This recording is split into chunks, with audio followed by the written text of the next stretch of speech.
नमस्कार दोस्तों, स्वागत है आपका आपके अपने YouTube चैनल जेवर स्टडी में, जिसमें हम आपके लिए लेकर आए हैं जीएस के 20 इम्पॉर्टेंट क्वेश्चंस का सेशन, जो कि किसी न किसी एग्ज़ाम में आए हुए हैं और आने वाले कॉम्पिटिटिव एग्ज़ाम्स में आपके लिए हेल्पफुल होंगे। तो दोस्तों, यदि आप इस चैनल में नए हैं तो इस चैनल को लाइक, सब्सक्राइब एवं शेयर करना बिल्कुल भी ना भूलें, जिससे ये आपके लिए और आपके लिए आपके दोस्तों के लिए हेल्पफुल हो आगे आने वाले कॉम्पिटिटिव एग्ज़ाम में। तो दोस्तों, शुरू करते हैं इस सेशन का पहला क्वेश्चन, जो कि बायो से रिलेटेड है। यकृत एवं मांसपेशियों में ऊर्जा जमा होती है। ऑप्शन ए कार्बोहाइड्रेट के रूप में, ऑप्शन बी वसा के रूप में, ऑप्शन सी प्रोटीन के रूप में एवं ऑप्शन डी ग्लाइकोजन के रूप में। तो दोस्तों, यहाँ पर जो ऑप्शन दिए हुए हैं उसमें हमारे शरीर में जो ऊर्जा भिन्न भिन्न रूप में पाई जाती है वो दिए हुए हैं कार्बोहाइड्रेट, वसा, प्रोटीन, ग्लाइकोजन। तो दोस्तों, इसका सही आंसर है ऑप्शन डी ग्लाइकोजन के रूप में। जी हाँ दोस्तों, यकृत एवं यकृत एवं मांसपेशियों में जो ऊर्जा जमा होती है वो आपकी ग्लाइकोजन के रूप में जमा होती है, जो कि आवश्यकता पड़ने पर ग्लूकोज में टूट जाती है और हमें उससे ऊर्जा प्राप्त होती है। तो दोस्तों, इसका सही आंसर है आपका ऑप्शन डी ग्लाइकोजन के रूप में। तो हम बढ़ते हैं अब अगले क्वेश्चन नंबर 2 की ओर। नाखून काटते समय दर्द नहीं होता क्योंकि ऑप्शन ए इनमें रक्त संचरण नहीं होता, ऑप्शन बी नाखून शरीर के बेकार हिस्से से बने होते हैं, ऑप्शन सी नाखून कैल्शियम फास्फेट से बने होते हैं, ऑप्शन डी इनमें से कोई नहीं। तो दोस्तों, नाखून और बाल हमारे शरीर के ऐसे पार्ट हैं जो कि जिनमें रक्त संचरण नहीं होता, क्योंकि इनमें रक्त नलिकाएं नहीं पाई जाती और इसी कारण इन्हें काटने पर दर्द भी नहीं होता। तो दोस्तों, इसका सही आंसर है आपका ऑप्शन ए, इनमें रक्त संचरण नहीं होता। तो दोस्तों, इसका सही आंसर आपका ऑप्शन ए है। अब हम बढ़ते हैं अपने अगले क्वेश्चन की ओर, जो कि क्वेश्चन नंबर 3। ऑक्टोपस है। ऑप्शन ए एक संधिपाद है, ऑप्शन बी एक शूलधर्मी है, ऑप्शन सी एक होमिकार्डा है एवं ऑप्शन डी एक मृदुकवची है। तो दोस्तों, इसका सही आंसर है ऑप्शन डी, यह एक मृदुकवची है। जो ऑक्टोपस है ये एक मोलस्का वर्ग का जंतु है, जो कि जिसका शरीर 3 भागों में बटा हुआ होता है और इसकी 8 भुजाएं होती हैं, जिनमें छोटे छोटे कवच होते हैं जो इसकी अन्य समुद्री जीवों से रक्षा करते हैं और उन्हीं के कारण इसे मृदुकवची बोलते हैं। तो दोस्तों, ऑक्टोपस का एक अन्य नाम भी है जिसे हम श्रृंगमीन के नाम से भी जानते हैं इसे। तो दोस्तों, इसका जो सही आंसर है वो है आपका ऑप्शन डी, यह एक मृदुकवची है। तो हम बढ़ते हैं दोस्तों अपने अगले क्वेश्चन नंबर 4 की ओर। फलों में मिठास का कारण है option A maltose, option B ribose, option C lactose एवं ऑप्शन डी फ्रैक्टोज। तो दोस्तों, जो शुगर है वो 2 प्रकार की है, एक ग्लूकोज दूसरी फ्रैक्टोज। तो फलों में जो मिठास का कारण होता है वो फ्रैक्टोज होता है। तो इसका सही आंसर ऑप्शन डी है दोस्तों, फ्रैक्टोज, जो कि इसका बिल्कुल सही आंसर है। और इसका फार्मूला ग्लूकोज के फार्मूले की ही तरीके C6H12O6 होता है। तो दोस्तों, अब हम बढ़ते हैं अपने अगले क्वेश्चन नंबर 5 की ओर। विश्व में उपयोग में लाई जाने वाली प्रथम धातु थी। तो दोस्तों, इसका ऑप्शन ए तांबा, ऑप्शन बी सोना, ऑप्शन सी चांदी एवं ऑप्शन डी लोहा। तो दोस्तों, इसका सही आंसर है आपका ऑप्शन ए तांबा।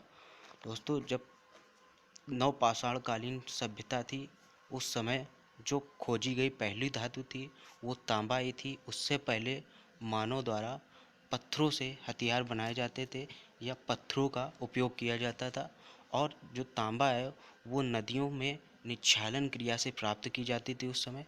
इस वजह से विश्व में उपयोग में लाई जाने वाली प्रथम जो धातु है वो तांबा ही है। तो इसका सही आंसर आपका ऑप्शन ए है। तो अब हम लोग पढ़ते हैं अपने अगले क्वेश्चन नंबर 6 की ओर। जल का वाष्प में परिवर्तन है ऑप्शन ए प्राकृतिक, ऑप्शन बी रासायनिक, ऑप्शन सी भौतिक, ऑप्शन डी जैविक। तो दोस्तों जल का वाष्प में परिवर्तन है, तो इसका सही आंसर है दोस्तों ऑप्शन सी भौतिक परिवर्तन। जल का वाष्प में परिवर्तन भौतिक परिवर्तन कहलाता है और वाष्प को संघनित करके हम फिर से उसे जल में परिवर्तित कर सकते हैं। तो इसका जो सही आंसर है दोस्तों वो है ऑप्शन सी भौतिक परिवर्तन। तो अब हम बढ़ते हैं अपने अगले क्वेश्चन नंबर 7 की ओर। हवाई जहाज में यात्रा करते समय पेन से स्याही निकलने लगती है। ऑप्शन ए वायु दाब की कमी के कारण, ऑप्शन बी वायु दाब में वृद्धि के कारण, ऑप्शन सी स्याही के आयतन में वृद्धि के कारण एवं ऑप्शन डी अत्यधिक भार के कारण। तो दोस्तों जब हम ऊंचाई पर जाते हैं तो वायु दाब कम होने लगता है और हवाई जहाज के अंदर का वायु दाब कम होने के कारण और पेन का जो अंदर स्याही का जो वायु दाब होता है वो अधिक होता है। इस वजह से स्याही पेन से निकलने लगती है हवाई जहाज में। इस वजह से इसका ऑप्शन ए बिल्कुल सही ही उत्तर है, जो कि है ऑप्शन ए वायु दाब की कमी के कारण जो स्याही है वो पेन से निकलने लगती है। तो दोस्तों अब हम बढ़ते हैं अपने अगले क्वेश्चन नंबर 8 की ओर, जो कि है सन 1582 ईस्वी में अकबर द्वारा टोडरमल को दिया गया पद है। Option A Khan Saman, option B Mir Bakhshi, option C Diwan Ashraf, option D Sadr us Sudur. तो दोस्तों अकबर के काल में शासन काल में टोडरमल जी को राजस्व का बहुत ही अच्छा ज्ञान प्राप्त था। इसी कारण इन्हें वित्त विभाग का प्रमुख बनाया गया था और इनका जो पद था वो था ऑप्शन सी आपका दीवान अशरफ। तो दोस्तों ऑप्शन सी बिल्कुल सही आंसर है, इसका बिल्कुल सही है। जो दीवान अशरफ है वो पद टोडरमल जी को 1582 ईस्वी में अकबर के द्वारा दिया गया था और अकबर के द्वारा 1582 ईस्वी में ही एक धर्म का संचालन शुरू हुआ था जो कि था दीन इलाही धर्म। तो दीन इलाही धर्म की स्थापना भी अकबर के द्वारा 1582 ईस्वी में ही हुई थी और दूसरा टोडरमल जी को ये पद दीवान अशरफ दिया गया था। तो दोस्तों इसका सही आंसर है आपका ऑप्शन सी दीवान अशरफ। हम पढ़ते हैं अपने अगले क्वेश्चन नंबर 9 की ओर, जो कि है अमीर खुसरो एक थे। ऑप्शन ए कवि, ऑप्शन बी इतिहासकार, ऑप्शन सी संगीतज्ञ, ऑप्शन डी उपरोक्त सभी। तो दोस्तों अमीर खुसरो जो थे वो कवि भी थे, इतिहासकार भी थे, संगीतज्ञ भी थे। इस वजह से आपका ऑप्शन डी बिल्कुल राइट आंसर है।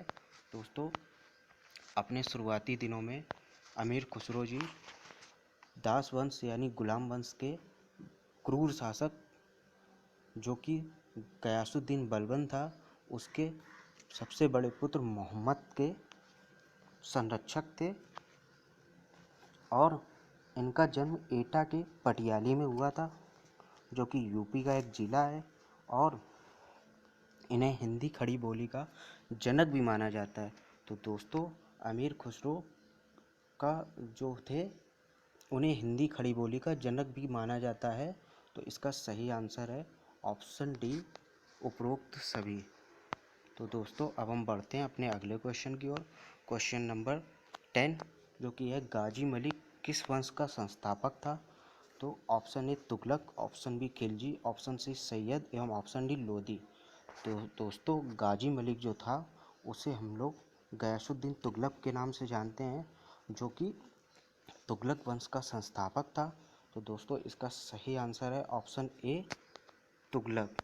तो दोस्तों जो गाजी मलिक था वो तुगलक वंश का शासक था और वो 8 सितंबर 1320 ईस्वी को दिल्ली की गद्दी पर बैठा था और इसके समय में मंगोलों के बहुत आक्रमण हुए थे और इसने उस समय मंगोलों के 29 आक्रमण असफल किए थे जो कि बहुत बड़ी संख्या थी आक्रमणों की। 29 बार इसने उनके मंगोलों के आक्रमणों को विफल कर दिया था और इसने जो गाजी की उपाधि ले रखी थी वो इसने काफिरों का वध करने के कारण ले रखी थी। तो इसका सही आंसर है आपका ऑप्शन ए तुगलक वंश। तो अब हम बढ़ते हैं अपने अगले क्वेश्चन नंबर 11 की ओर, किस शासक की मृत्यु चौगान खेलने के दौरान हुई थी? तो option A Iltutmish, option B Alauddin Khilji, option C Mohammad bin Tughlaq एवं ऑप्शन डी कुतुबुद्दीन ऐबक। तो किस शासक की मृत्यु चौगान खेलने के दौरान हुई थी? तो दोस्तों इसका सही आंसर है आपका ऑप्शन डी कुतुबुद्दीन ऐबक, जो कि दास वंश यानी गुलाम वंश का जो संस्थापक था और 1206 ईस्वी में इसने दास वंश यानी गुलाम वंश की स्थापना की थी। तो दोस्तों 1210 ईस्वी में इसकी मृत्यु चौगान खेलने के दौरान घोड़े से गिरने के कारण हुई थी। तो दोस्तों हम बढ़ते हैं अपने अगले क्वेश्चन की ओर, और इससे पहले कि क्वेश्चन नंबर 11 का यानी 11 का ऑप्शन डी बिल्कुल राइट आंसर है। तो दोस्तों हम बढ़ते हैं क्वेश्चन नंबर 12 की ओर, जो कि है भारत में उदारीकरण के जनक हैं। तो दोस्तों इसका ऑप्शन ए है Pranab Mukherjee, option B Morarji Desai, option C Yashwant Sinha एवं ऑप्शन डी मनमोहन सिंह। तो दोस्तों इसका जो सही आंसर है वो है आपका option D doctor Manmohan Singh, जो कि उदारीकरण के भारत में जनक माने जाते हैं। सन 1991 ईस्वी में नरसिम्हा राव जी की सरकार में डॉक्टर मनमोहन सिंह जी वित्त मंत्री थे, और वित्त मंत्री रहते हुए इन्होंने राजस्व विभाग के कई आर्थिक सुधार किए, और जिसके कारण इन्हें उदारीकरण का जनक माना जाता है। तो इसका राइट आंसर है आपका option D doctor Manmohan Singh. अब बढ़ते हैं अपने अगले क्वेश्चन नंबर 13 की ओर, जो कि है एग्ज़ाम वॉरियर्स किसकी पुस्तक है? Option A Manmohan Singh, option B Sonia Gandhi, option C Narendra Modi एवं ऑप्शन डी लाल कृष्ण आडवाणी। तो दोस्तों जो एग्ज़ाम वॉरियर है वो ऑप्शन सी आपका बिल्कुल राइट आंसर है। ये हमारे वर्तमान प्रधानमंत्री माननीय नरेंद्र मोदी जी की पुस्तक है, जो कि एग्ज़ाम वॉरियर, और इनकी एक और पुस्तक भी है जिसका नाम है ज्योतिपुंज। तो दोस्तों ये दोनों पुस्तक बहुत ही इम्पोर्टेंट है, जो कि एग्ज़ाम में पूछी भी जा चुकी हैं। तो दोस्तों अब बढ़ते हैं हम अपने अगले क्वेश्चन नंबर 14 की ओर। काकोरी केस के अभियुक्तों के बचाव हेतु किसकी अध्यक्षता में एक समिति का गठन हुआ था? Option A Acharya Narendra Dev, option B Chandrabhanu Gupta, option C Govind Vallabh Pant, option D Motilal Nehru. तो इसका option A Acharya Narendra Dev, option B Chandrabhanu Gupta, option C Govind Vallabh Pant एवं option D doctor Motilal Nehru. तो दोस्तों इसका सही आंसर है आपका ऑप्शन सी गोविंद वल्लभ पंत। जी हाँ दोस्तों, काकोरी केस के अभियुक्तों के बचाव के लिए कांग्रेस ने गोविंद वल्लभ पंत जी की अध्यक्षता में एक समिति का गठन हुआ था, और ये काकोरी केस 9 अगस्त 1925 ईस्वी को उत्तर रेलवे के लखनऊ सहारनपुर संभाग के काकोरी नामक स्थान पर हुआ था, जहाँ पर 8 डाउन ट्रेन पर डकैती डालकर हिंदुस्तान रिपब्लिकन एसोसिएशन नामक संगठन के जो क्रांतिकारी थे उन्होंने इस ट्रेन के खजाने को लूट लिया था। और इसके इन अभियुक्तों के बचाव हेतु कांग्रेस ने जो समिति का गठन किया था उसमें जो अध्यक्ष के रूप में थे वो आपके गोविंद वल्लभ पंत थे। तो अब हम बढ़ते हैं अपने अगले क्वेश्चन की ओर, जो कि है क्वेश्चन नंबर 15। असम स्वतंत्र प्रांत बनाया गया था। ऑप्शन ए करजन ने 1905 में बंगाल का विभाजन किया, ऑप्शन बी मिंटो ने 1905 से 6 में नए सुधार प्रस्ताव घोषित किए, ऑप्शन सी 1911 में का विभाजन रद्द कर दिया गया। तो इसका दोस्तों जो सही आंसर है वो है आपका ऑप्शन सी, जो कि बिल्कुल सही आंसर है। 1911 में बंगाल का विभाजन रद्द कर दिया गया, इसका सही आंसर है। और 1911 में जब दिल्ली का भव्य दरबार लगा, जो कि लॉर्ड कर्जन ने जब बंगाल विभाजन किया 1905 में, उसको रद्द करने के लिए जो इंग्लैंड के राजा थे जॉर्ज पंचम, वो आए थे दिल्ली में 1911 में दिल्ली में भव्य दिल्ली दरबार लगा, जहाँ पर इस जो बंगाल विभाजन था उसे रद्द कर दिया गया। उड़ीसा, बंगाल दो अलग अलग राज्य एवं असम एक नया प्रांत बनाया गया और 1911 में ही दिल्ली राजधानी बनी थी। 12 दिसंबर 1911 को दिल्ली को राजधानी घोषित किया गया था और 1912 में ये दिल्ली राजधानी बनी कोलकाता से दिल्ली। तो दोस्तों इसका सही जो आंसर है वो है आपका ऑप्शन सी। 1911 में बंगाल का विभाजन रद्द कर दिया गया और असम एक नया प्रांत बना। अब हम बढ़ते हैं अपने अगले क्वेश्चन नंबर 16 की ओर। कांग्रेस ने प्रथम बार मुस्लिम समुदाय के लिए पृथक निर्वाचन स्वीकार किया। ऑप्शन ए 1909 ईस्वी में, ऑप्शन बी 1916 ईस्वी में, ऑप्शन सी 1931 ईस्वी में, ऑप्शन डी 1932 ईस्वी में। तो दोस्तों इसका जो सही आंसर है वो है ऑप्शन बी 1916। 1916 में कांग्रेस ने प्रथम बार मुस्लिम समुदाय के लिए पृथक निर्वाचन प्रणाली स्वीकार की। 1916 में जब लखनऊ अधिवेशन हुआ तो वहाँ पर कांग्रेस का एकीकरण एवं मुस्लिम लीग के साथ जो समझौता हुआ उसमें कांग्रेस ने ये स्वीकारा कि मुस्लिम समुदाय के लिए पृथक निर्वाचन प्रणाली होनी चाहिए, जो कि 1909 में कानून बनाया गया था और उसे कांग्रेस ने 1916 में स्वीकार किया। तो इसका राइट आंसर है दोस्तों ऑप्शन बी 1916। अब हम बढ़ते हैं अपने अगले क्वेश्चन की ओर, जो कि है क्वेश्चन नंबर 17। तो दोस्तों बम्बई शहर की स्थापना किसने की? Option A sir Lutyens, option B Gerald Aungier, option C sir Harbour एवं ऑप्शन डी कार्लसन। तो दोस्तों इसका जो सही आंसर है वो है ऑप्शन बी है गेराल्ड ओंगियार, जो कि सही आंसर है इसका। गेराल्ड ओंगियार जी ही ने ही दिल्ली की मुंबई की स्थापना की थी और यहाँ के गवर्नर भी रहे थे, जो कि एक अंग्रेज अधिकारी थे गेराल्ड ओंगियर, और इन्होंने ही बम्बई की स्थापना की थी।